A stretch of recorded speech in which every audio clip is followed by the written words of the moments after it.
అన్నీ తెలిసినమ్మా అమావాస్య నాడు చేస్తే ఏమీ తెలియనమ్మా ఏకాదశి రోజు చచ్చిందంట.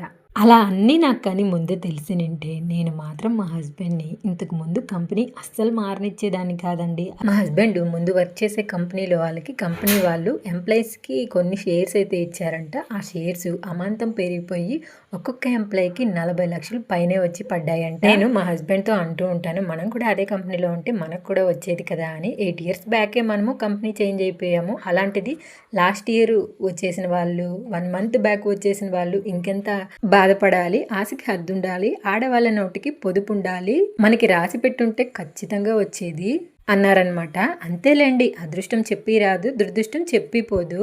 నా కొడుకు, అమ్మ ఈ మధ్య భలే రకరకాల వంటలన్నీ చేస్తున్నావు కదా, ఒక్కసారి పిజ్జా చేయకూడదు, అది కూడా పెద్ద పిజ్జా అంట. పెద్ద పిజ్జాలు అయితే నాకు తెలియదు కానీ చిన్న పిజ్జా చేద్దామని మా వాడి కోసం అయితే పిజ్జా చేశాను. ఆ వాడు సాటిస్ఫై, నేను సాటిస్ఫై. ఎందుకు అంటే ఎప్పుడు మైదాతోనే చేస్తూ ఉంటారు కదా పిజ్జా. ఈసారి అయితే నేను పెసరపప్పుతో చేశాను, చాలా బాగా వచ్చింది. ఇంతవరకు వీడియో చూశారు కదా, లైక్ చేసి ఛానల్ని సబ్స్క్రైబ్ చేసుకోండి.